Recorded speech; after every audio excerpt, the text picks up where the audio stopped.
Hello guys, welcome to our channel. This is Teja. ప్రస్తుతం మనతో పాటు సీనియర్ జర్నలిస్ట్ తాము బాలాజీ గారు. నమస్తే సార్. నమస్తే. అన్ని సర్వేలో ఒక ఎత్తు అయితే ఇండియా టుడే సర్వే ఒక ఎత్తు, ఎందుకంటే ఎప్పటి నుంచో చాలా వర్క్ చేస్తున్నారు కాబట్టి.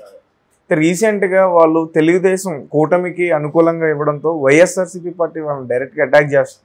సో దాని గురించి ఇండియా టుడే సర్వే ఆ రోజే లోక్సభ రిజల్ట్స్ అయితే చెప్పేసింది.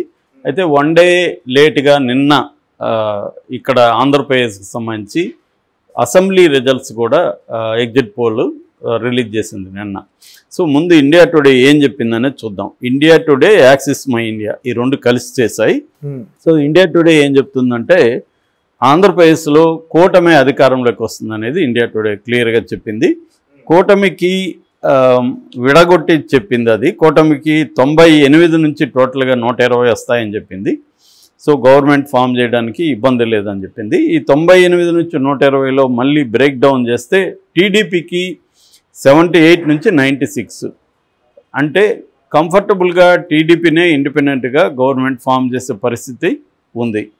ఇక బీజేపీకి 4 నుంచి 6, అంటే 10 సీట్లలో అది పోటీ చేసింది. 4 నుంచి 6 వస్తాయి.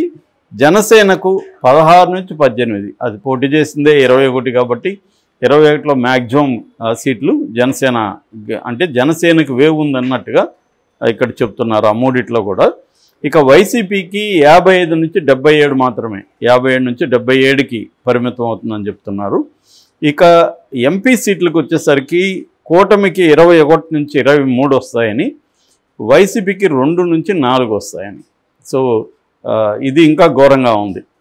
ఈ రిజల్ట్ కంటే కూడా, అసెంబ్లీ కంటే కూడా ఘోరంగా ఉంది. మేబీ వీళ్ళ దాని ప్రకారం క్రాస్ ఓటింగ్ జరిగి ఉండాలి. అంటే ఎంపీ సీట్లు ఏమో కూటమికి ఇచ్చి ఎమ్మెల్యే సీట్లు వైసీపీకి వేసిన ఏరియాలు చాలా ఉండాలి, లేకపోతే ఇంత తక్కువ ఎంపీ సీట్లు రావు. ఇక పర్సంటేజ్ విషయానికి వస్తే దీన్ని బ్రేక్ డౌన్ చేసినప్పుడు వైసీపీకి 44% ఓట్లు వస్తాయి.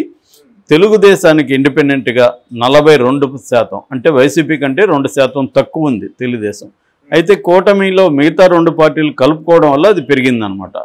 కూటమిలో బీజేపీకి 2% ఉంటుంది, జనసేనకి 7% ఉంటుంది. సో ఈ 7, 2, 9 ప్లస్ 42, 51% కూటమికి ఉంది.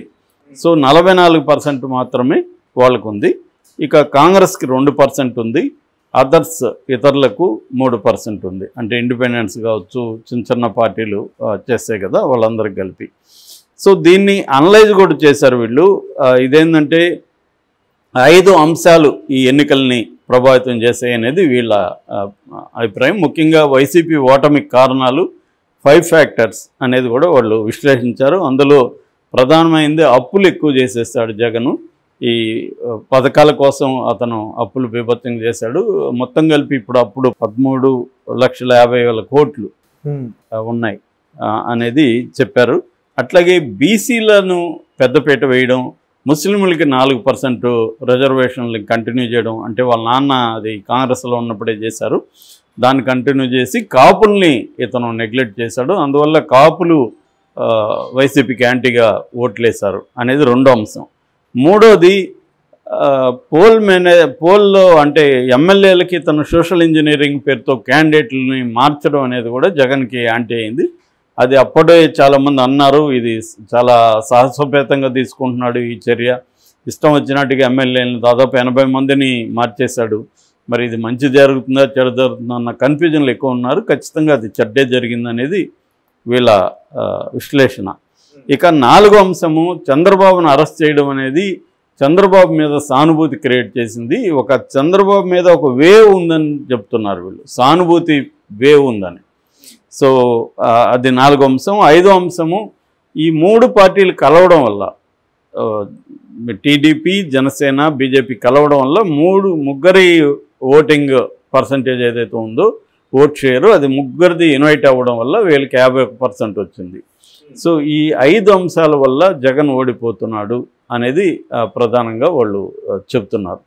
అయితే ఇప్పుడు ఇండియా టుడే సర్వేను వైసీపీ తప్పులు పడుతూ వాళ్ళు ఒక యాంటీ ఇండియా టుడే క్యాంపెయిన్ చేశారు. ఎందుకంటే ఇండియా టుడే కావచ్చు, ఎన్డీటీవీ కావచ్చు, చాలా దేశంలో ఉండే ప్రధానమైన సర్వే సంస్థలన్నీ కూడా మోడీనే అధికారంలోకి వస్తాడు, దాదాపు 350 దాటిపోతుంది ఎన్డీఏ కూటమికి అని చెప్తున్నాయి.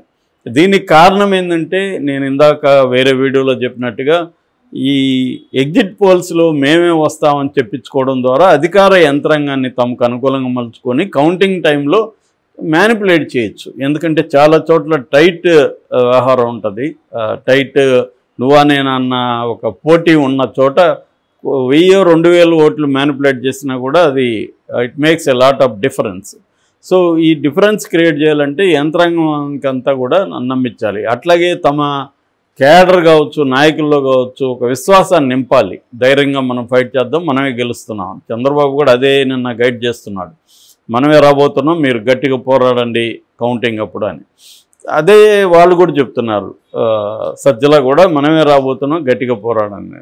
సో ఈ 2 వెర్షన్లు ఎందుకంటే ఈ కౌంటింగ్ అప్పుడు మనకు అనుకూలంగా ఉండాలంటే మనమే గెలుస్తున్నాం అన్న ఒక నెరేటివ్ను బలంగా తీసుకెళ్ళాలి. ఇది బీజేపీ దేశవ్యాప్తంగా చేసింది. ఇండియా టుడే అయినా, ఎన్డీటీవీ అయినా అన్ని మ్యాక్సిమం నేషనల్ ఛానల్స్ అన్నీ కూడా, ఛానల్స్ కావచ్చు, న్యూస్ పేపర్స్, మీడియా ప్రధానంగా బీజేపీ చేతిలోనే ఉంది. ఇండియా టుడే కూడా బీజేపీ కంట్రోల్లోనే ఉంది. బీజేపీ కంట్రోల్లో ఉందా లేదనే దానికి సింపుల్ టెస్ట్ ఏంటంటే ఆ మీడియా మీద ఏమైనా దాడులు జరిగాయా లేదా. దాడులు జరుగుంటే బీజేపీ కంట్రోల్లో లేదు. ఫర్ ఎగ్జాంపుల్ బీబీసీ మీద దాడులు జరిగాయి. బీబీసీ అనేది మోడీ కంట్రోల్లో లేదు కాబట్టి దాడులు జరిగాయి.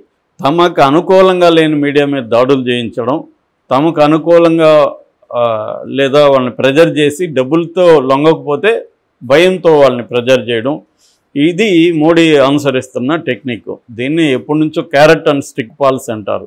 అంటే నీ క్యారెట్ పెడితే అప్పట్లో గాడిదల మీద వెళ్ళేవాళ్ళు క్యారెట్ పెట్టేవాళ్ళు లేదా గుర్రానికి. సో క్యారెట్ పెడితే అది పనిచేస్తుంది, పని చేయకపోతే బెత్తం ఉంటుంది, స్టిక్తో కొట్టడం. సో ఈ 2 కార్యక్రమాలు మోడీ చేస్తున్నాడు. సో అందువల్ల ఈ మీడియా కూడా, ఇండియా టుడే కూడా ఇప్పుడు వాళ్ళదే కాబట్టి, మోడీదే కాబట్టి ఇక్కడ ఆటోమేటిక్గా కూటమి వస్తుందని చెప్పడంలో ఆశ్చర్యమే ఉంది అనేది చెప్తున్నారు. ఎందుకంటే వాళ్ళు ఫోన్లు చేసి ఇక్కడ ఏదో నియోజకవర్గంలో 50 మందికి ఫోన్లు చేసి అడుగుతున్నారు. ఆ ఫోన్ అది ఎట్లాంటి సర్వే అవుతుంది. అందుకని లోకల్గా చేసిన సంస్థల సర్వేని కరెక్ట్గా ఉంటుంది అనేది వైసీపీ వాళ్ళు దీన్ని డిస్ప్యూట్ చేస్తూ చెప్తున్నారు. గతంలో ఒరిస్సాలో కానీ తర్వాత చాలా చోట్ల వీళ్ళు ఫర్ ఎగ్జాంపుల్ ఇక్కడ మన ఛత్తీస్గఢ్లో కానీ ఇక్కడంతా కూడా ఇండియా టుడే ఫెయిల్ అయిందనేది కూడా వీళ్ళు బయట పెట్టారు. సో అయితే రీసెంట్గా తీసుకుంటే అంటే నిన్న అరుణాచల్ ప్రదేశ్లో వీళ్ళ సర్వే కరెక్ట్గానే అయింది. అంటే 44 నుంచి 51 వస్తుందని చెప్పింది అరుణాచల్ ప్రదేశ్లో బీజేపీకి, అక్కడ 46 వచ్చింది బీజేపీకి. అట్లాగే సిక్కింలో నిన్ననే సిక్కిం రీజనల్స్ కూడా వచ్చేసే అసెంబ్లీ. సిక్కింలో కూడా సిక్కిం పార్టీ అక్కడ సిక్కిం రీజనల్ పార్టీకి 24 నుంచి 30 వస్తాయన్నారు, 31 వచ్చింది. అంటే ఎప్పుడైనా కూడా ఏవైనా కూడా ప్రెడిక్ట్ చేస్తాయి, అదేమి 100% అని చెప్పలేం. ప్రెడిక్షన్ అనేది either it may go wrong or it may go right. కాబట్టి ప్రెడిక్షన్స్ అంతా కూడా 100% కరెక్ట్ అని చెప్పలేము, 100% రాంగ్ అని చెప్పలేము. ఏదేమైనా తమకు అనుకూలంగా ఉంటేమో అది బ్రహ్మాండమైన సర్వే, తమకు వ్యతిరేకంగా ఉంటేమో అది గతంలో ఆ తప్పులు చేసింది, గతంలో ఈ పొరపాట్లు చేసింది, ఇవన్నీ బయటికి తీస్తూ ఉంటారు 2 వైపుల నుంచి. అలాగా వీళ్ళేమో తెలుగుదేశం వాళ్ళు ఆరామస్థాన్ సర్వేని అటాక్ చేస్తుంటే వైసీపీ వాళ్ళేమో ఇండియా టుడే సర్వేని వీళ్ళు అటాక్ చేస్తున్నారు. సో ఇండియా టుడే సర్వే ఇది, మరి ఏం జరుగుతుందని మనకి రేపు ఈ పార్టీకి క్లారిటీ వచ్చేస్తుంది. Okay sir, thank you so much.